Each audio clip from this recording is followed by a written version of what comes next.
देखिए, जो चोर होता है वही भागता है। लोग मुझे कहते थे कि तू वहाँ मुंबई में बैठ के वीडियो बनाता है, पटना आ तो तुझे ये कर देंगे, गोली मार देंगे। आ गया हूँ पटना, मारो गोली।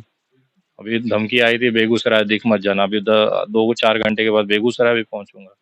कोई तो माइका लाल होगा ना जो यहाँ छाती पे गोली मारेगा। मैं देखना चाहता हूँ किसकी माँ ने दूध पिलाया। और रही बात ना, मैं आप लोगों को पूरे बिहार के आपके चैनल के माध्यम से लोगों को बताना चाहूंगा ना, ऐसे चुट्टा लोगों को ना ज्यादा अहमियत नहीं जो देनी है चाहिए। अपने आप को सन ऑफ बिहार बताता है और ब्रांड एम्बेसडर ऑफ बिहार बताता है और अपने आप को बताता है कि बिहार के लेकर के बहुत सारे मैं काम काज किया हूँ और 180 दिन का चुनौती हालांकि डिप्टी सीएम को दे जाता है। इस पे क्या राय? यार मेरे को पहली बात तो समझ में नहीं आई कि 180 दिन का जो चुनौती दिया तो 4 ही दिन में जमीन चाटने लग गया है।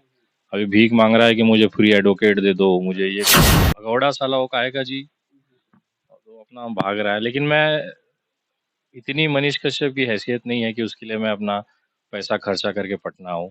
मैं आया हूँ बेगूसराय के लिए, वहाँ पे 2 बच्चियों के साथ गलत हुआ है, उनको मिलूँगा, उनसे उनके परिवार को मिलना है, कुछ सहायता है वो करेंगे, वापस मुंबई।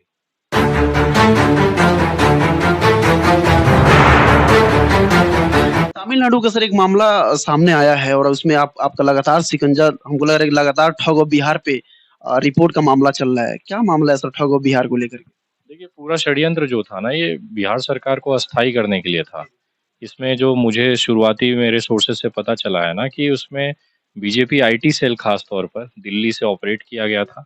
तेजस्वी को तमिलनाडु यात्रा को टारगेट करने का उनका मेन कैंपेन था।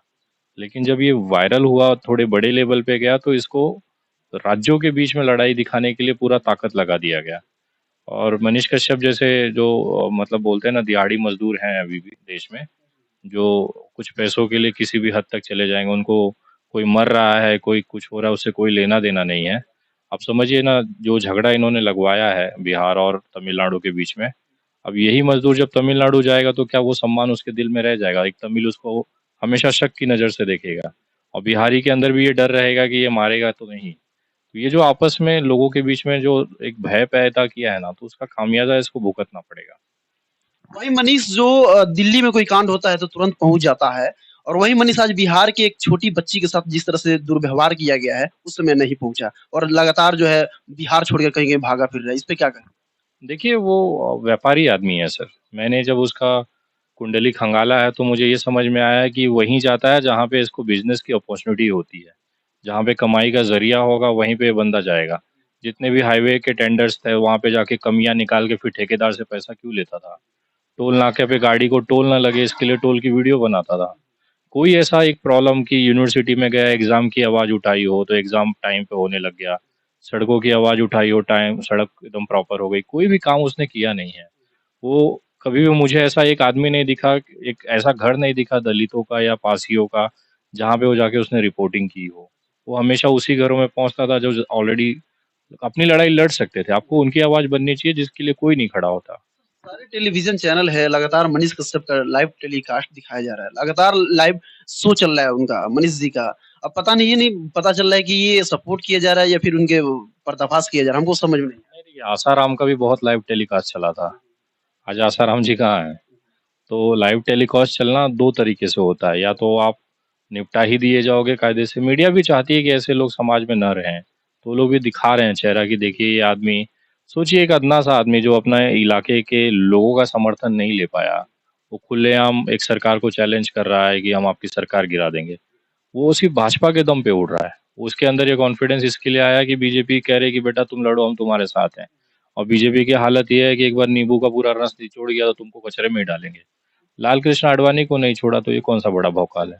मनीष जो है अपने आप को सन ऑफ बिहार बताता है और ब्रांड एम्बेसडर ऑफ बिहार बताता है और अपने आप को बताता है कि बिहार के लेकर के बहुत सारे मैं काम काज किया हूँ और 180 दिन का चुनौती हालांकि डिप्टी सीएम को दे जाता है। इस पे क्या राय? यार मेरे को पहली बात तो समझ में नहीं आई कि 180 दिन का जो चुनौती दिया तो 4 ही दिन में जमीन चाटने लग गया है। अभी भीख मांग रहा है कि मुझे फ्री एडवोकेट दे दो, मुझे ये करा दो। जो आदमी इतना पावरफुल है, तो उसके लिए तो ये सब कोई बड़ी बात नहीं होनी चाहिए। और बिहार के लिए कोई 4 काम गिना दे कि उस आदमी ने किया हो, ना कमाई होगी, वसूली होगी, उसमें उसका हिस्सा बनेगा। अभी अयांश वाला करोड़ों रुपया घपला किया है। अभी तो अयांश का भी इंक्वायरी हम लोग बोले हैं बिहार पुलिस से करने के लिए, कि उसमें वो बताया था कि अगर इसको 6 महीने में इंजेक्शन नहीं लगेगा लगेगा तो अयांश मर जाएगा। आज भी अयांश आराम से जी रहा है, आराम से चल रहा है। वो जो करोड़ों रुपया लोगों ने डोनेट किया, उसका हिसाब अभी तक किसी को नहीं मिला है। मैं गारंटी के साथ बोल रहा हूँ कि आर्थिक अपराध शाखा जब बिहार इसकी जांच करेगी ना, तो पक्का देश के सामने इसकी हकीकत आ जाएगी। चाहे दीपक रिक्शा वाला हो, चाहे अयांश हो, जहाँ परसेंटेज अच्छा तय होगा मनीष कश्यप जरूर पहुंचेगा। आप मुंबई महाराष्ट्र में बैठे रहते हैं, लेकिन फिर भी मनीष कश्यप की इतना कुंडलिया कैसे खंगार लेते हैं? कुंडली क्या, चोर आदमी का कुंडली हमेशा से बवाली रहता है, हर जगह खुला रहता है। अभी कहीं चोरी करेगा तो जहाँ चोरी हुआ तो चिल्लावा ही करेगा ना, तो बस वो आवाज मेरे कानों तक पहुंच जाती है कि ये चोरी करके भागा है। अपने आप को राष्ट्रवादी बताता है सर, और हिंदू राष्ट्र का मांग करता है भारत। सब चोर आजकल राष्ट्रवादी बन के घूम रहे हैं, जिसको कुछ नहीं हो रहा वो भगवा डाल के बड़का राष्ट्रवादी। जितने भी आप सोचिए ना, अभी बलात्कार के केसेस हैं, हत्या के केसेस हैं, जब जेल जाना होता है तो भगवा पहन ले, देखना ये भी जब गिरफ्तार होगा भगवा पहना होगा, मैं लिख के दे रहा हूँ। क्योंकि उसको पता है कल को जब जेल से आने के बाद उसको राजनीति भी करनी है। तो एक बीजेपी तो ऐसे पार्टी, ऐसे लोगों को तो ढूंढती है जो कट्टर बलात्कारी हो, कम से कम 10-15 बलात्कार किया हो, डकैती किया हो, चोरी करके आया हो, हत्या किया हो। आप उठा लीजिए एमएलए एमपीओ की लिस्ट, 70% से ज्यादा दागी है। माँ का कहना है सर कि मेरा बेटा जो है शेर है और शेर जन्म लिया है। हाँ एकदम शेर है वो। उसी दिन मैं शेर समझ गया था जब वो अपने शिक्षक की पत्नी का ब्लाउज फाड़ा था। इतना बड़ा शेर पैदा किया इसकी माँ ने कि मुझे बहुत बड़ा गर्व होता है। मैंने वो एक वीडियो में उनकी माताजी से पूछा था कि आपको शर्म आती है कि नहीं ऐसे बच्चे पे? आप खुलेआम बोल रहे हैं कि मुझे अपने बेटे पे गर्व है। गर्व नाम की कोई चीज तो करे वो। एक शिक्षक के घर में 50 लोग ले जाके आप पीट रहे हो, उसकी पत्नी बचाने आए तो उसका कपड़ा फाड़ रहे हो, इसमें बड़ी शेरानी वाली बात है। ऐसा है तो हम भी चले जाते हैं, कहीं फाड़ फोड़ के आ जाते हैं। गर्व करिएगा। अच्छा सर, एक एक और चीज है कि विनय दुबे महाराष्ट्र से चल करके बिहार आ जाते हैं, लेकिन वहीं मनीष कश्यप जो है यहाँ से भाग करके कहीं दूर चला जाता है। क्या लग रहा है कि उसकी गिरफ्तारी होगी या नहीं? भागने का सवाल, देखिए जो चोर होता है वही भागता है।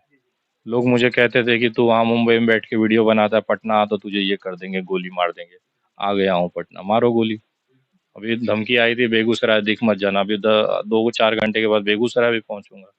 कोई तो माइका लाल होगा ना जो यहाँ छाती पे गोली मारेगा। मैं देखना चाहता हूँ किसकी माँ ने दूध पिलाया। और रही बात ना, मैं आप लोगों को पूरे बिहार के आपके चैनल के माध्यम से लोगों को बताना चाहूंगा ना, ऐसे चुट्टा लोगों को ना ज्यादा अहमियत मत दिया करिए। मनीष कश्यप जैसे लोग केवल आपके भावनाओं से ठगते हैं और अपनी कमाई करते हैं। आज करीबन 80 करोड़ रुपए का साम्राज्य, उस काला साम्राज्य इसने बनाया। एक अदना सा इंसान जिसको ठीक से बोलने नहीं आता और ठीक से पढ़ाई करके एक नौकरी नहीं कर पाया, वो आज 80 करोड़ रुपए सिर्फ बिहारियों की भावनात्मक ठगी का ही फल है जो दिख रहा है। कल को आप सोचिए ना, कोई कांड होता है जैसे तमिलनाडु बिहार का ले लीजिए आप, तो उसमें नॉर्मल पुलिस में भी तो एफआईआर हो सकती थी। आर्थिक अपराध शाखा में ही क्यों एफआईआर हुआ? आर्थिक अपराध शाखा 2 करोड़ से ज्यादा के मामलों में हैंडल करता है, जैसे हवाला हो गया, ड्रग्स रैकेट हो गया, आर्थिक क्राइम से जो पैसा बनाया जाता है, काला धन होता है, उसकी जांच करता है। तो आर्थिक अपराध शाखा ने अगर मनीष कश्यप का नाम लेके एफआईआर लिया है तो उसके पीछे कहीं ना कहीं एक बहुत बड़ी मनी लॉन्ड्रिंग या एक तरह से काले धंधे का एक पर्दाफाश इसकी गिरफ्तारी और जांच के बाद आएगी सामने। चलिए, बहुत बहुत धन्यवाद। आप देख रहे थे हिंदुस्तानी प्लेटफॉर्म न्यूज और G20 न्यूज। बाकी इस तथ्य को सुनने के बाद क्या लग रहा है कि राष्ट्रवादी है कौन? कौन बिहार को गुमराह करने की कोशिश कर रहा है? विनय दुबे या मनीष कश्यप? कमेंट्स में जरूर बताइएगा। जय हिंद।